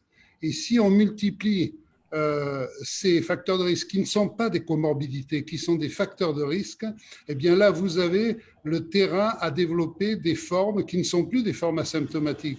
On a quand même 50% de gens qui sont positifs au Covid et qui ne présentent aucun symptôme.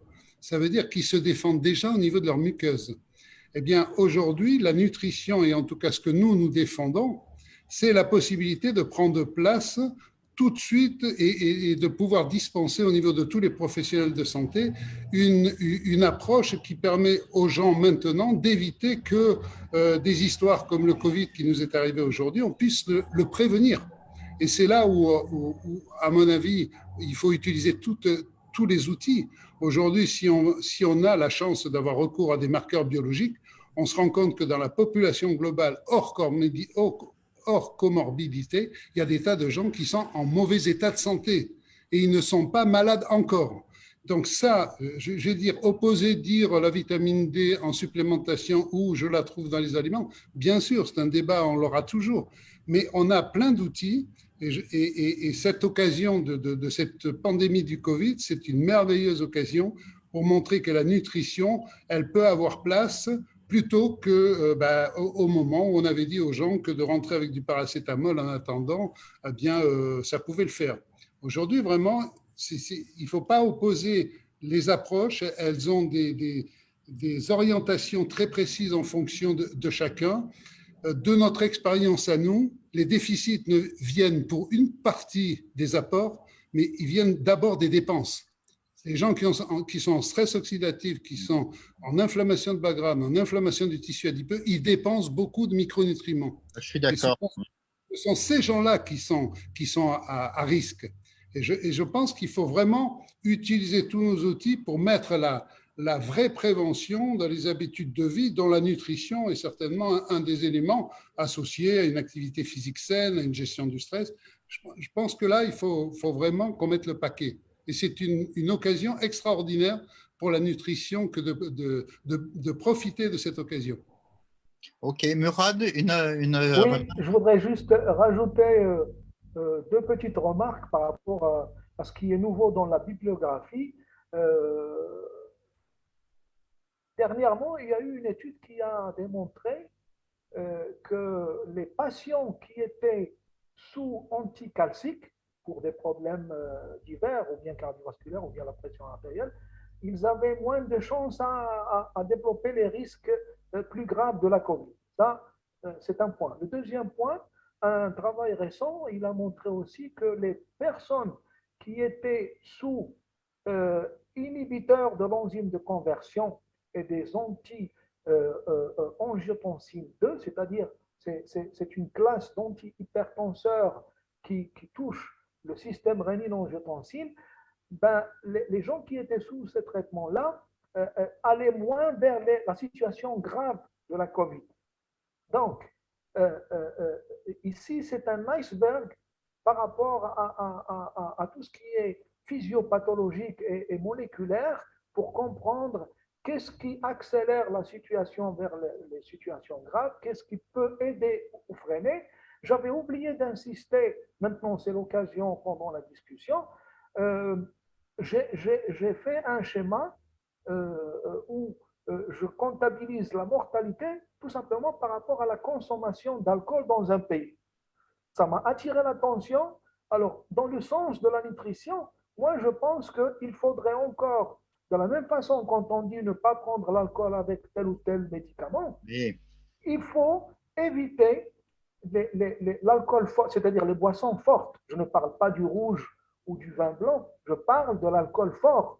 Et là, ça me rappelle ce qui se passe en ce moment en Russie. C'est une moyenne de 700 décès par jour pendant ces derniers jours. Oui, mais Mourad, je vais vous taquiner un peu. Les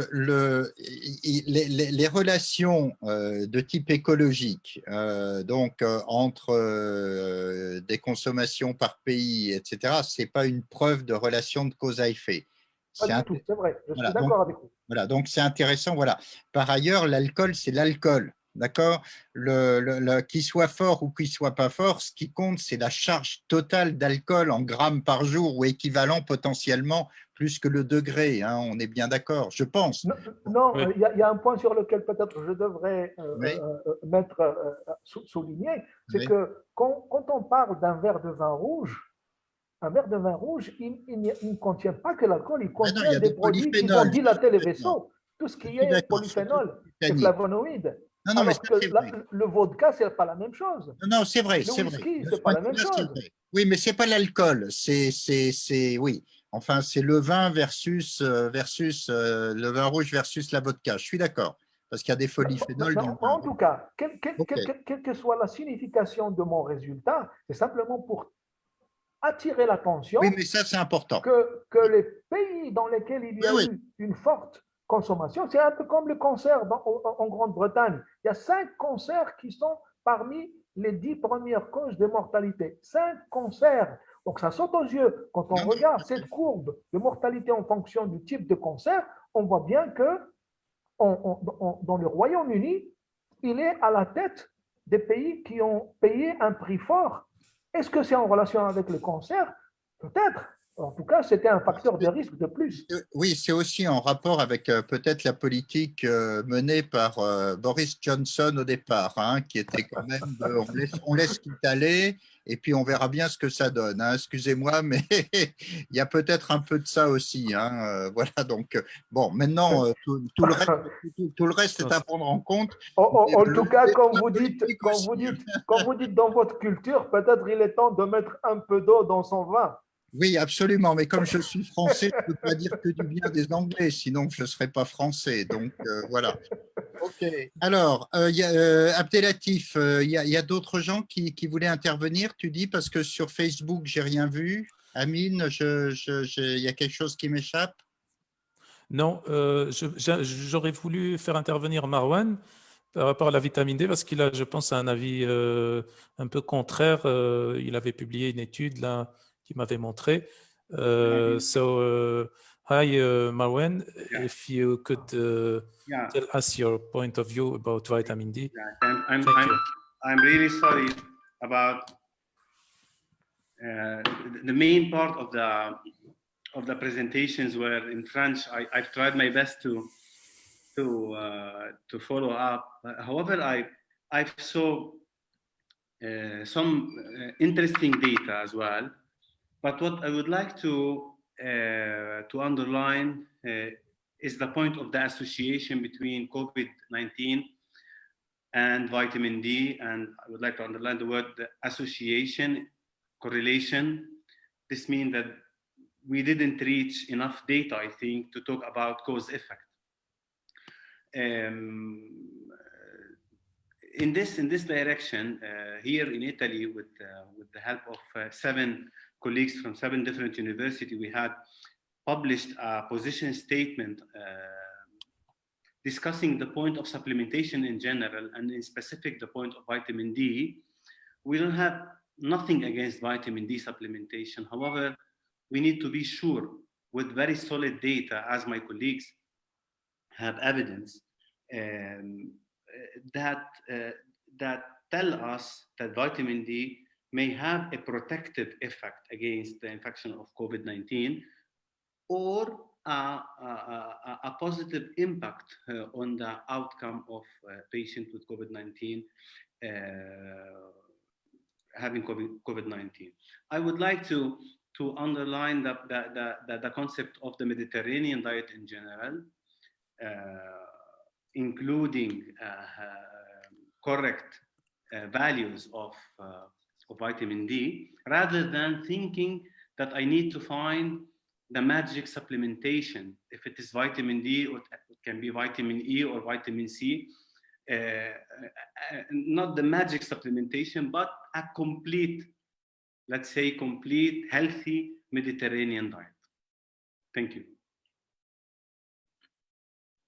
Thank you, Marwan. Thank you. Thank you very much. Now, j'aimerais entendre Malika.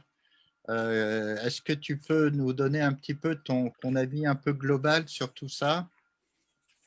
Moi, je pensais, vous m'entendez? Je pensais Oui. intervenir parce que j'avais en Algérie, à Oran plus particulièrement où je suis, on a réalisé une petite enquête en ligne et j'ai quelques résultats intéressants. Donc, je pensais intervenir là-dedans parce qu'il reste quand même la dernière session, non? Il ne faut pas qu'on l'oublie. Oui, tout à fait. Vas-y, interviens.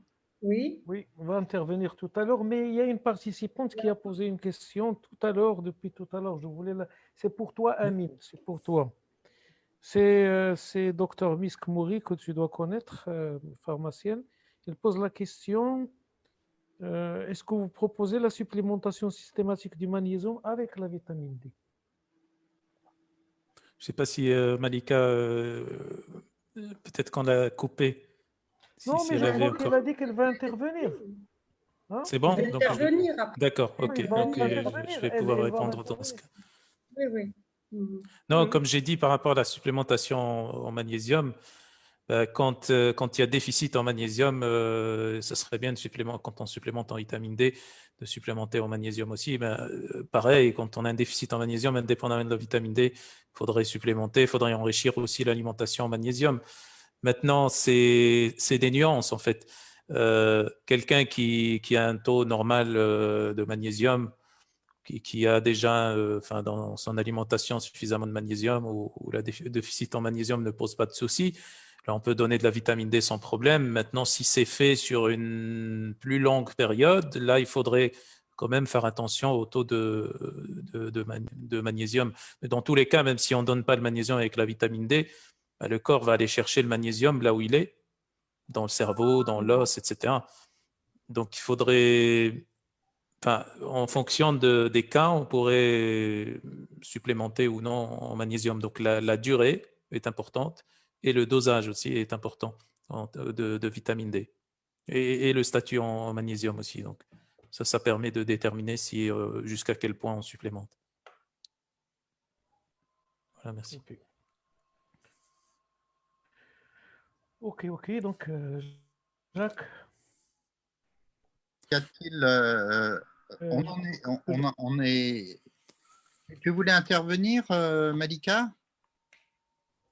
Bon, puisqu'on est resté dans le régime méditerranéen, donc les résultats qu'on a trouvés, que je vais finir avec tout à l'heure, c'est un peu les résultats qui ont été trouvés en Italie, un peu partout. Et pour parler des suppléments alimentaires, des compléments alimentaires, vous savez qu'en Algérie, dès qu'il y a eu la Covid-19, et ben, tout le monde, ils ont fait de complémentarité. Donc, les gens se sont rués sur la vitamine C, la vitamine D, pas trop. C'est surtout la vitamine C et le zinc. D'accord. Il y a eu le plus. Chez nous, la même et chose. les gens, tout à l'heure, j'en ai pas parlé, j'ai pas intervenu parce qu'il y avait beaucoup d'intervenants. Il y a eu beaucoup d'utilisation d'herbes aromatiques. Hein, les herbes de chez nous traditionnelles, za'atar, le thym, le gingembre, c'est-à-dire les gens se sont mis franchement dans le… Et beaucoup de gens ne sont pas allés en consultation, et c'était donc comme ça, on se faisait passer des tisanes et tout ça, et la plupart des gens se sont soignés quand ce n'était pas bien sûr très grave. Ils se sont soignés chez eux, sauf quand ça allait très très mal, avec des détresse respiratoire. Alors à ce moment-là, ils se faisaient hospitaliser. Parfois, c'était trop tard, de toutes les façons.